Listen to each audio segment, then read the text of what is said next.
So sorry, I was saying that the landscape has changed so much, and that really gives me hope, because the more visibility we have, the less the powers that be will be able to abuse their position of power, because they will know better soon. Not just yet, but they'll have no excuse for their treatment of us when they know there are better ways. Because we as a community have been educating them for free. We're doing free labour here. And that's another thing. Yes. Autistic, neurodivergent people, we are doing free labour when living in poverty, when suffering ourselves. And I honestly think the next movement for us is to demand that our labour is recognised as that, as work. And how dare we have moments where we think we're not productive towards society when they're using what we produce, they're utilising what we produce, but not paying us for it. They can't bring themselves to give us that recognition. That's the next step, is we are value, we have worth, and they need to treat us with that. But it's discrimination yet again. If they can get free work out of us, they will, and they have. And I really hope that advocates can somehow form a collective where we get to demand that we're paid. So, like, say if an NHS trust wants to work with you, Aaron, they'll probably want to do it for nothing. They'll try and get your labour for free. But that's a government branch. That's our health institute. They should pay us for that labour. So there are good things. It's still push and pull, but we're getting there. Yeah, I guess it's kind of like goes back to your point about the autism and human rights stuff you was talking about in legislation, and how important it is for all disabled people for like their work and whatever work they are doing, for making sure that disabled people are paid for what work they are. And as you're saying about these spaces online, yes, it's important, because like you wouldn't be able to pick up a magazine, go on like your TV, on like a radio, like and find in mainstream media conversations like this happened. And as you were saying, that we have to make spaces like this, podcasts, YouTube channels, social media channels, to actually start making ourselves be seen and connecting with ourselves and actually feel ourselves represented. Because like I find online has helped me a lot to learn about myself and feel seen. That's it. And it's nice to connect and everything, but wouldn't it be great if you could have a living wage to reflect your work? And this is what I mean by we're dehumanized a lot, to the point where we don't even recognize sometimes when we're producing something of value. And we'll get there. I just don't know how. But I'm always facing it where people with the money, so organisations with the capital, then we'll try and get the labour for free. And I do think that's extortionate. It's extortion. It's extortionating a community that's already vulnerable. And that's why I'm keeping my eye on some of these things that are developing, because I want to see, do they treat us with the equality that we need? And equality in this day and age, it is a wage, it is an income, it is recognition. That's equality. It's not taking someone's work and then going, oh, you should be grateful that we listened to you. It's like, no, they should be grateful, Aaron, that you've done this podcast. They should be grateful that they're autistic advocates producing information on their behalf. So we'll get there. It'll take a while. Well, as you say, it's kind of just telling about what the state of play things are, like how we got like put money and invest in ourselves in producing this content. And it says how like we are far still out from mainstream situations where we have to put our own money and our resources in to actually get something that benefits our community, rather than just, you know, we're getting paid for something. And like as I was saying, with like if you're TikTok creator or content creator trying to raise awareness and or working with like an NHS group or something, it's like there's no payments there, and I was saying about like something like TikTok, when you're like creating this like a video raising awareness of autism.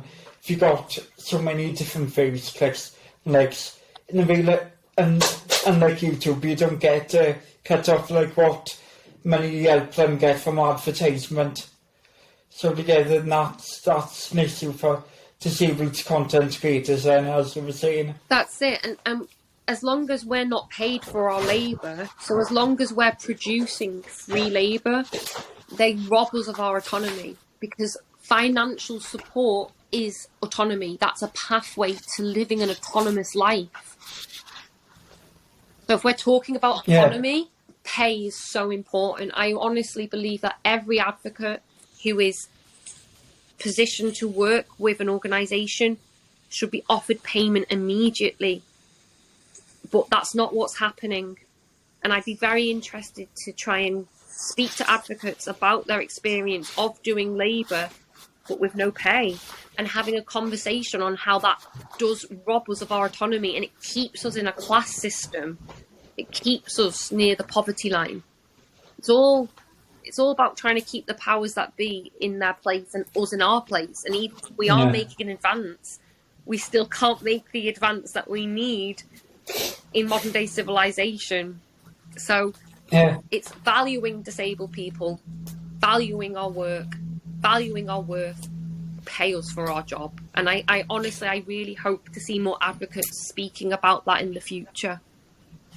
Yeah, I was speaking to Lydia Wilkins on the episode that, as we recorded, meant out this week, ahead of a release of her book that's out.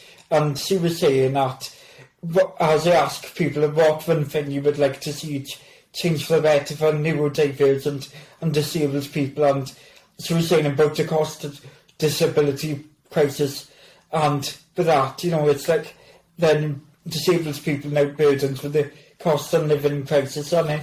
So having that, it's scary. The cost of living crisis will kill people. It will kill disabled people, are most vulnerable, because without heating, you are far more likely to contract pneumonia.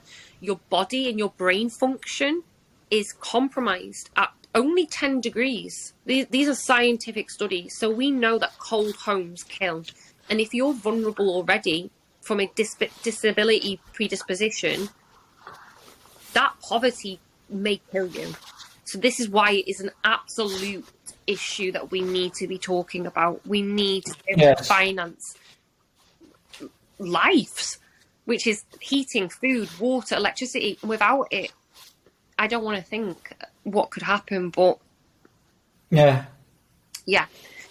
So when they don't pay us, they keep us in our place, and they ultimately contribute towards our harm. Yeah, I was saying it's just that telling fact of the importance of making sure disabled people are paid, as you were saying. It's like all disabled people end up in poverty or are in poverty, and like this, there is that concern right now with it. And I think for the final bits I did have to ask about, I know covered a lot of ground, so I think many of the questions ticked off is about Elhers Danlos Syndrome, which is already said on social media. So I want to briefly ask you what your knowledge about it, and what, how does it affect yourself, and what should people know about it? Okay, so this is a good issue actually to go on from the cold. My Elhers Danlos Syndrome, it becomes disabling in the colder months. The pain that I feel like I've been smashed all over my legs. That's why I look a bit ill today, because I'm actually struggling with my condition. And in the colder months, it really hurts my bones, it inflames tissue. And that's where I looked at the scientific journals of how cold does affect our bodies and our brains and our nervous system. And those with underlying conditions are more likely to experience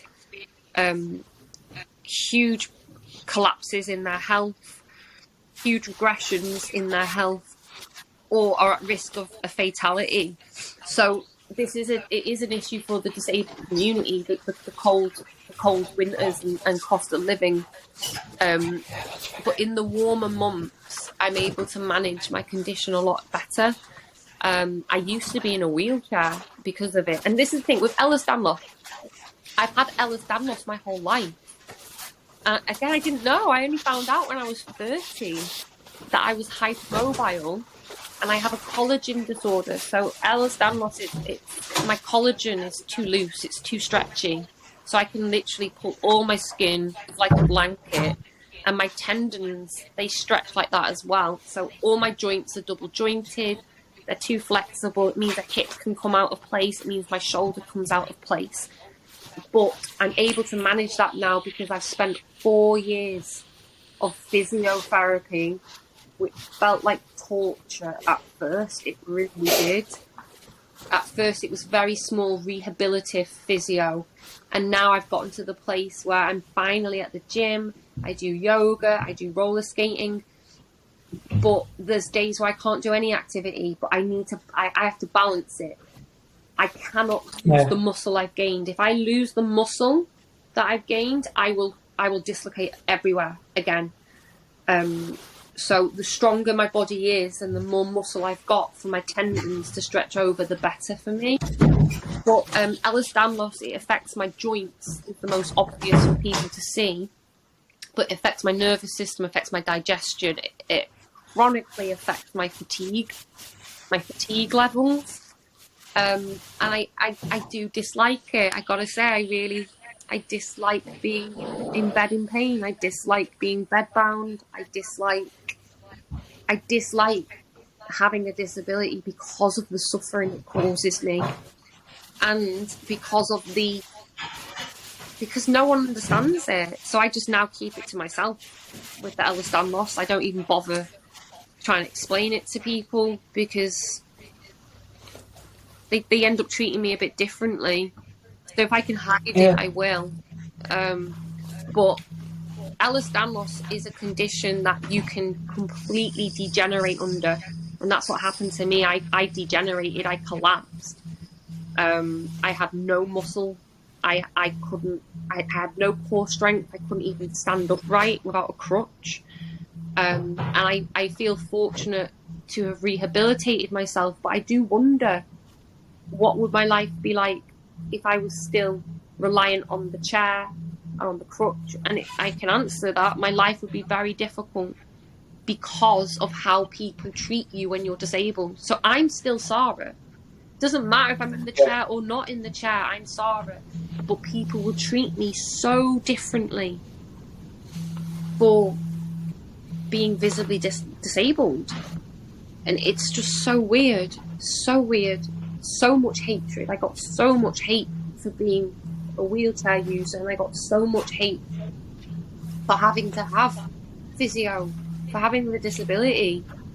But I do feel grateful that I was able to communicate with the nurses when I was being diagnosed, because at first they try and say it's a mental illness. At first they say that your pain is a mental illness until your joints are falling out of place, and then they can't deny it anymore. So that's medical gaslighting, and that's quite traumatic, to think that your pain is in your head when it's not, when it's a collagen disorder, when it affects everything. It affects my heart, my stomach, the way I digest. So that was very traumatic, being made to believe I was just making it up again. That's constantly what I kind of face, is that I'm making things up. And I did get a lot of vindication in the diagnosis, but in that I finally had a framework to understand myself within, with the Elhers Danlos. But yeah, Elhers Danlos Syndrome is something that is huge within the autistic community, and I don't know why. They've not done much research about the link, but I had a theory that, so we're hypermobile, there's a lot of plasticity in our collagen. So our brain is made up of collagen, therefore it would affect the brain functioning. But that...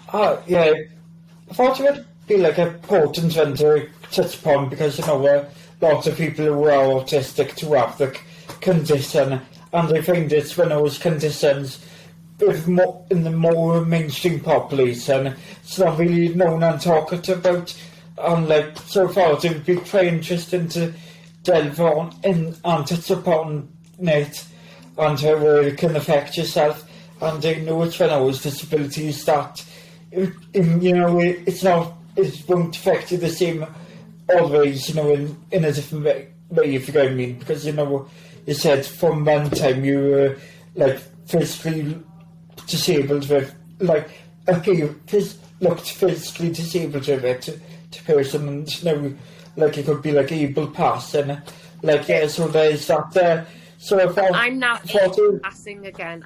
It's now gone back to invisible disability because I don't use any mobility aids, but the condition's still here. Like my shoulder still dislocates in the hip. I can't ride a bike because cycling causes my hip to come out. So cycling is not allowed at all because the hip dislocating is not good. Yeah. But it has returned to that invisible disability, but it's still a very lived one.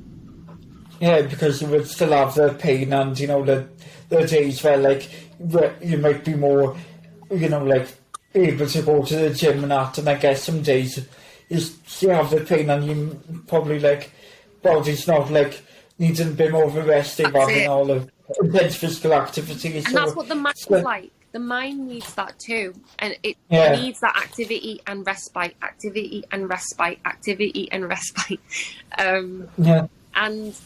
But my main concern is that autistics are known to have hypermobility. That's a lot of pain, a lot of physical pain that's not being recognised and that's being told us in people's heads. So yet again, the autistic community are being punished for being in pain. We're being punished when we're in sensory or psychological pain. We're being punished when we're in physical pain. We're being told that our pain is a manifestation of our mind.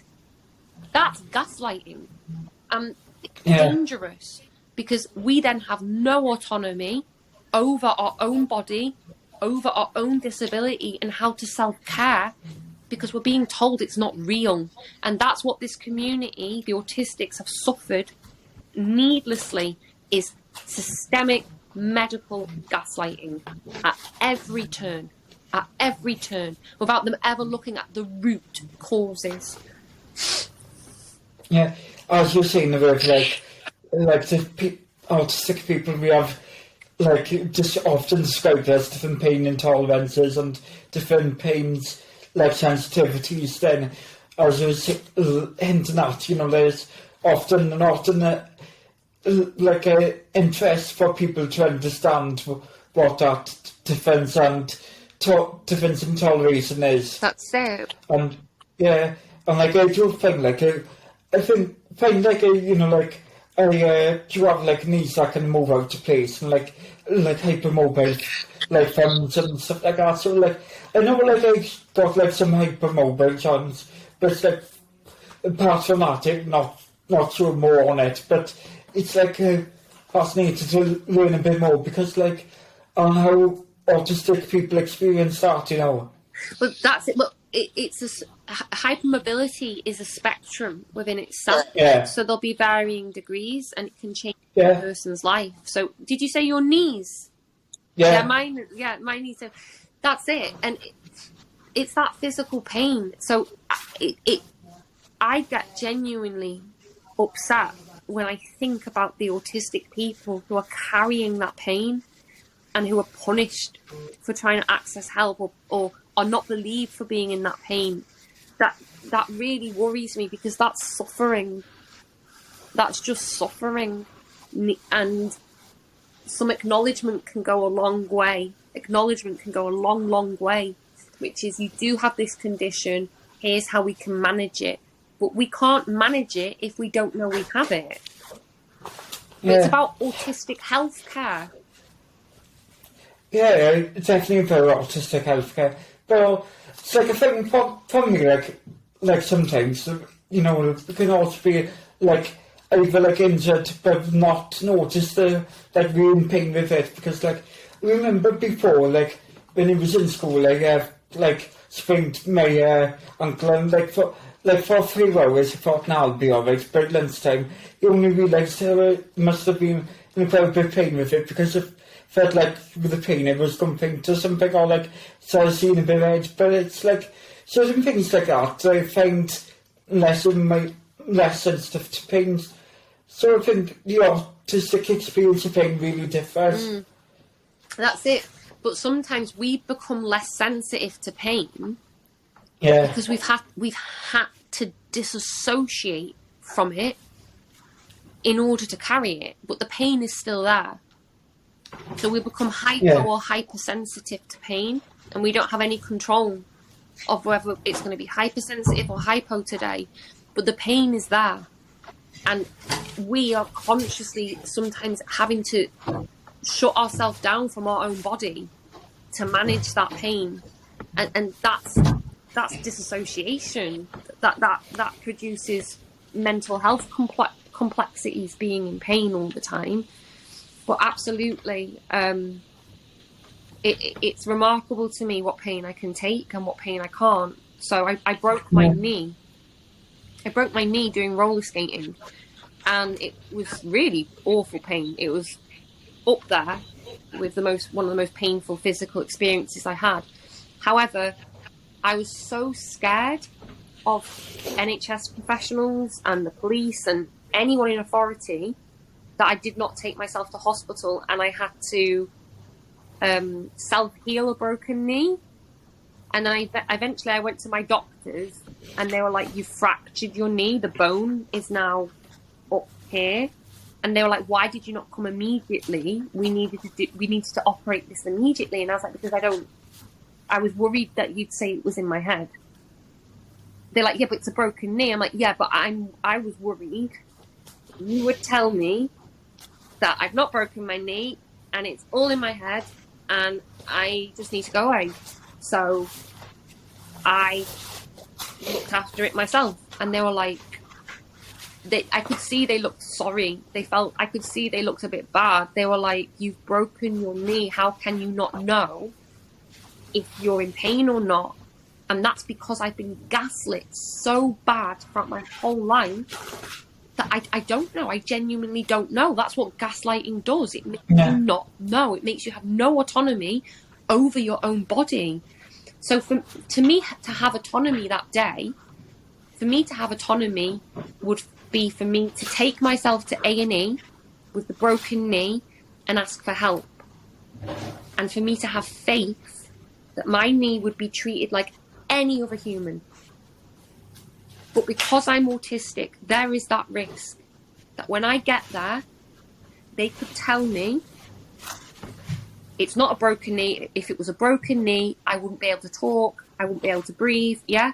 I was worried that they would do that, all of that, making me doubt my own self, making me doubt my own mind and body again. But yeah, I carried the broken knee, and I had to dissociate from the pain, which was for days I would separate my mind from my body, and that's not a functional state. I'm not productive in that state. I'm literally watching movies, eating junk food, for about 2 weeks. And I'm dissociating. I'm in my head, out my head. I don't know whether I'm coming or going because I'm trying to deal with the pain. That's not really that painful, but it is because it's a broken knee. So our pain messages, they get completely rewired and misinterpreted. But I believe that's because of external influence, and external experience may have contributed towards that. May have.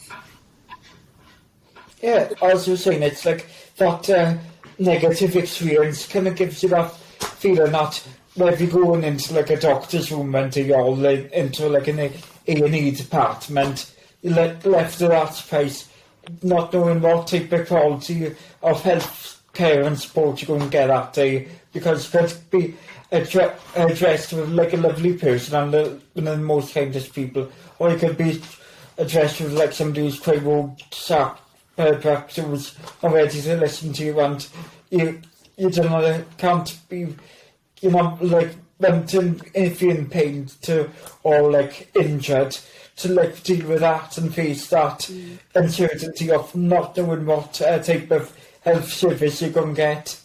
That's it. And like, and we are hypo and hypersensitive. We are quite naturally that way, but I feel like we tap into those systems more to cope with pain because we don't have any clear pathways to access help for it. Yeah. So then we then get stuck in a very dysregulated nervous system then, because environmentally we're not helped to soothe a pain pathway, whether it's a broken knee, whether it's a mental health issue, whether it's PTSD. If we're not helped to soothe the pain source, we will remain in a dysregulated, not a dysfunctional, a dysregulated nervous system that's flittering from one point to the other to try and get some balance, when actually the balance it needs is external help. And that's one thing I'd really love to focus on one day, is about asking for external help. How on earth do we empower autistic people to ask for help when we know the experience of that? How can I, in all good consciousness, advise autistic people to go to the police if there's a crime, to go to the hospital if they're not well? How can I advise them to go down those pathways if I know they could be at risk of further harm for accessing help?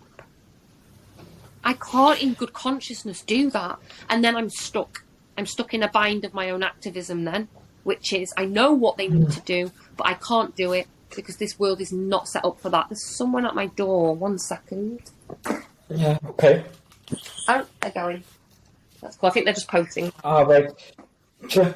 Yeah, so like I was just saying about chronic, the pain, because, you know, with pain, as we're discussing, you know, like, because we, like, can dissociate or not recognise the level of pain, then you're saying, almost suggesting, like, it can be linked to past trauma, an element of that, but there seems, like, to be potential between, like, emotion dysregulation of lexophilia unable to be that. There all seems to be like that relation with lexophilia with pain itself and physical, and kind of almost like that physical emotion of like whether you're physically feeling, and because like pain's like emotion you feel in a way, like for actual physical things and all that, and then it's like how your mind reads some of your emotions, and I guess that messes the nervous system up, because I guess nervous system is when that child is painful, so it's sort of the neurology then, I think. That's it. And it's, sorry, I've just forgot what I was going to say. Sorry. It's that not knowing, it's not knowing what pain needs to be acted on and what pain is normal, because and it can lead to some real issues, like, so say you may have an underlying health condition, or you may need to just be checked out, but we won't do so because of that fear. But pain, carrying pain around all the time is exhausting. It depletes us. It depletes us, and then we crash and shut down and burn out. Whether it's emotional or I've had both. I've had both physical and psychological pain. I can't tell you which is worse. They're both bad in their own way. Yeah. But that pain exhausts us. And this is another thing about, you mentioned earlier about mental activity. So, you know, compared to physical activity, like going to the gym and exercising and stuff. Yes. Spiraling around in your head, thinking things through all the time burns energy. Neuroscientifically speaking, it burns calories. So for autistics to feel lazy or unproductive, the way that I have, and tell myself, for us to feel that, it's simply not true. Because if you sit for an hour ruminating, going around in your thoughts, you can burn as many calories as a workout session at the gym. So there is real legitimacy in an autistic person saying, I am cognitively overloaded. I am emotionally overwhelmed. This is too much for me. That is legitimate. It is legitimate because it is burning resources in our body, and it's just not widely recognised within health practitioners. But I really want autistics to know when they're going through those cognitive cycles and when they feel the collapse after, that's genuine. They've just basically been for a 5-mile run, but in their head. Yeah, and the thing is, it's important, Henry, to have like that time to ourselves to like as you saying earlier on, there's sometimes where your mind be overrunning and you just need to relax and slow down and stem. But also there needs to be that time where you like take your own thoughts and like have like a sort through your own brain and like go through what's going on in your life. Because if you're busy and like got a lot going on in your plate and so many different things, you haven't got that time to like step through if you like what emotions you're feeling and how things have been for yourself recently and what you may need for yourself. So I think there's needs to be that you need to create that time sometimes yourself, just to sit with yourself and advise anyone not notice you're in pain, burnout, and as I say, like emotional issues. That's it, and that's it, and that's when that community is important, because how are you supposed to figure any of that out all on your own? Yeah, because you're going to be in another cognitive cycle trying to sort it out all on your own. You're not having any respite. You're not having respite. You're not having a break from thinking. And that's when that externalization of asking for help, whether it's in peer-to-peer friend support, professional support, family support, it's vital. And so many of us are deprived. We're impoverished, not only financially, but socially. And resource-wise, I feel like we're impoverished from experience because we're so busy being in the survival state that we don't get the chance to thrive, to live. Not all the time, but we don't get to. For me, that's not my life. Most of my life is in survival. I'm hoping there'll be a day when it's not like that, and I do have faith it will come. But that's not where I'm at the moment. And it's just a very debilitating state to be in. It's exhausting, it's non-productive. But like you said, it's just sitting with that and giving yourself the time. But it becomes very isolating when you don't have a support network to do that in. So I think that one of the big things going forward is individual care, individual education, but also collective community and support, and the ability to ask for externalised help. Yeah, that's needed. I'm now saying let's striking that balance right for what you need for yourself then, and like trying to give yourself time to prioritise of your own needs and what you need to do to take stock in self-care. And as you're saying, like that respite you needed, even though you've been in survival mode, you have needed this rest break from like doing the work you need to do to actually like keep on surviving and like just like be able to work through your own like trauma and start to heal. And as I was saying, with survival mode, you do need that element of brightness, and you need to have that hope and like faith, like that is going to be better days ahead. Otherwise, you wouldn't be able to survive that. So it's something that you need to be able to sustain yourself and keep going. Thank you. It does feel selfish though. It feels selfish, and my therapist is always telling me it's not selfish to self-care. But I've said to her, I've had to self-care for years. It feels selfish. I want to live, and that's not a useful ideation, the whole selfish. And that's when it comes back to, this is capitalism that's making me feel like I'm selfish and I'm a burden. So that's why it's important to look at some of the bigger concepts which are grinding me down, which is this capitalist narrative, the rat race. And the thing is, and I feel like being in that space for like, like feeling that for years and like your life, you you can't switch off overnight, and it does take years of work. And he's saying that, you know, like, you don't come, you know, like, it takes a while of therapy, and it's like something you're working on, and you'll get there. But it's like, you know, like, it's not sometimes, you know, like, for your own good and your own survival, yeah, you need to be a bit, like, selfish, or like take your own self-interest advice, you know, like, advice you wouldn't have for you then, because, you know, like, for you to be you and keep on going on as yourself, you need to what's in your needs, and that's important for anyone, really. Thank you. And it's weird because You're welcome. I don't believe other people are selfish for doing it, but I do when it comes to me. So this is what I mean about those weird mental health issues that many autistic people live with and have. We're often very good at caring for other people and giving them advice, but I'm not good at applying that advice myself. And the last 2 years has been about applying that advice and living it, you know, really living it. But thank you. It's like that phrase, you know, like your own worst critique, and, you know, like, sometimes, you know, like, if you're spending, you know, time with yourself, sometimes, all, you know, like, it's on my own.